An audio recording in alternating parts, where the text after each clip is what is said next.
Let's get it started with Charlotte, who's on the line in Seattle, Washington. Charlotte, you're on the Ken Coleman Show.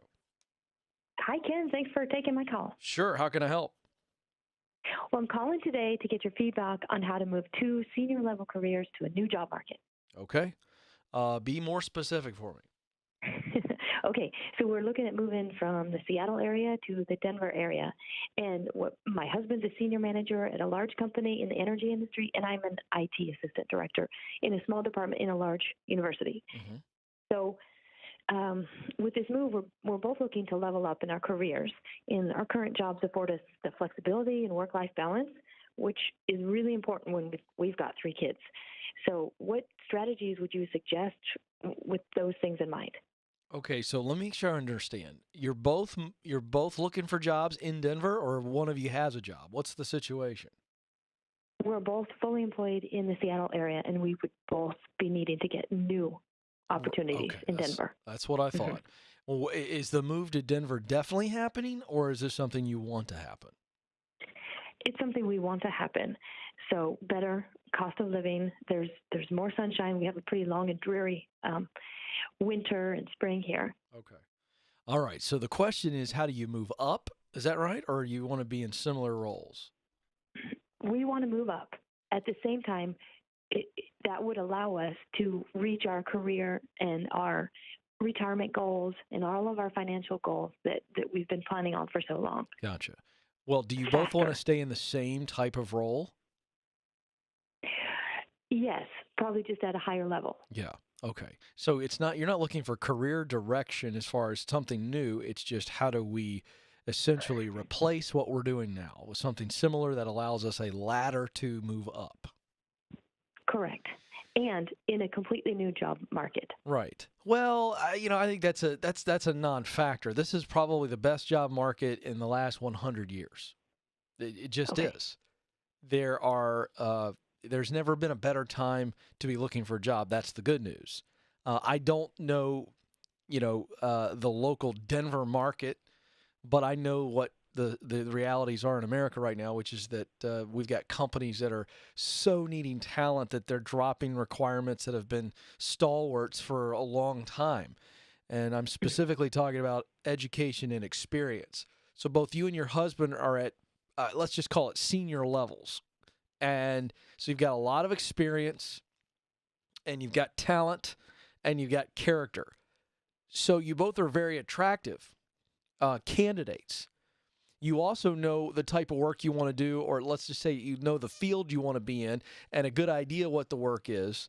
And then when we're talking about we want a chance to move up, that's one of the requirements. It ought to be of the places you're looking at. Do they move people up? Is it a healthy culture where if you nail your current KRA, key responsibility area, they're going to look to move you up. You have an opportunity to grow. It's that kind of culture. So that's just something that you've got to ask around.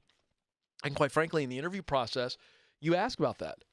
How does a person win here in this company? How does someone continue to see professional growth, which is positional and financial? So how does a person win here at this company? And that's a key question, quite frankly, that everybody should ask in the interview process. So back to your initial question, Charlotte, there's no silver bullet answer. You guys have decided that Denver's where you want to relocate, and you've got good jobs right now, which means you don't have to jump and make a crazy move. In fact, I would tell you not to even consider that at all. Don't even move until you're both employed, unless you have the financial flexibility because of your stability to actually move with one of you just working for the time being. So if this were Stacy and I, what we would be doing is we'd be sitting down going, okay, we need to plan at least 2 trips, but let's plan 1, knowing it's probably going to be 2, could be more. And we're going to take some vacation time, and we're going to go to Denver, and we're going to start making some connections, and we're going to start looking around. We're going to get with a realtor and start to determine where would be a good place to live based on our 3 kids. I'd be spending that time doing reconnaissance, almost like a military. You'd go out and scout it out, and then I would be looking online shaking the relationship tree like I teach on the show all the time. Who do you know that knows somebody that knows somebody that knows somebody in Denver? What are some organizations you'd like to work for in Denver? And do the research. Are they hiring? And you treat it just like you would if you were changing jobs in Seattle. There's really no difference other than you have the limitations of geography. So therefore, you do as much as you can online, on the phone, connecting, getting an opportunity for an interview based on relationships, not a cold submission of a resume. And if you do that and you take your time, then something's going to develop. And then if you have to make 2 or 3 trips to Denver for interviews and or looking, where do we want to live, all that, or if you saved up enough money where one of you can get a job and the other can just go and then, take your time looking while you're there. I just think those are your options right now. There's no other way around it. That's just what you're going to have to do, especially when you're saying, well, we want to go to Denver. So now you're working within the context and the confines of Denver. What's available in Denver. So, I think in that respect, it's going to help you be more focused on what you've got to do. Okay, great. Is there anything that might help us try and figure out who should be pursuing, the first opportunity? No, that's between you and your husband. I think, do you know what I mean? It's like you asking me which one of you should get to shower first every morning. I don't know. That's up to you all.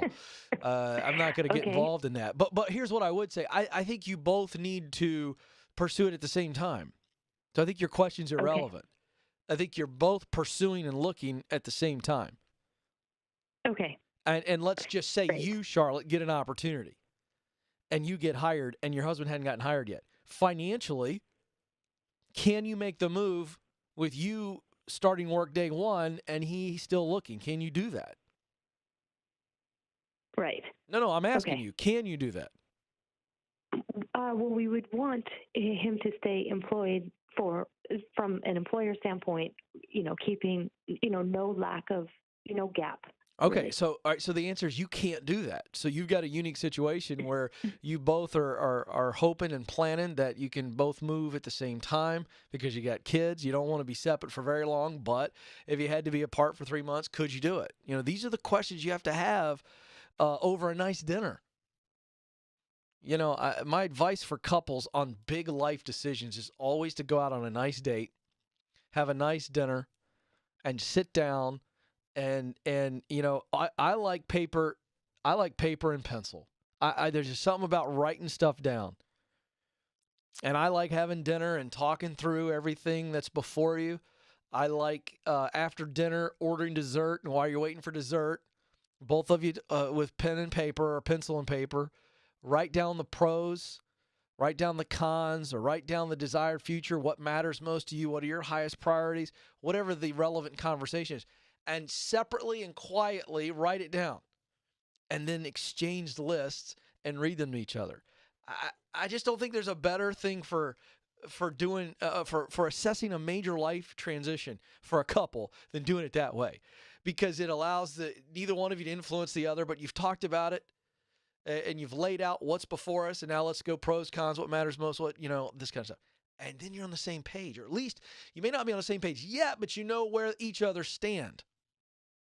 And then when you can move into a season of transition, hopefully locked arm in arm in unity.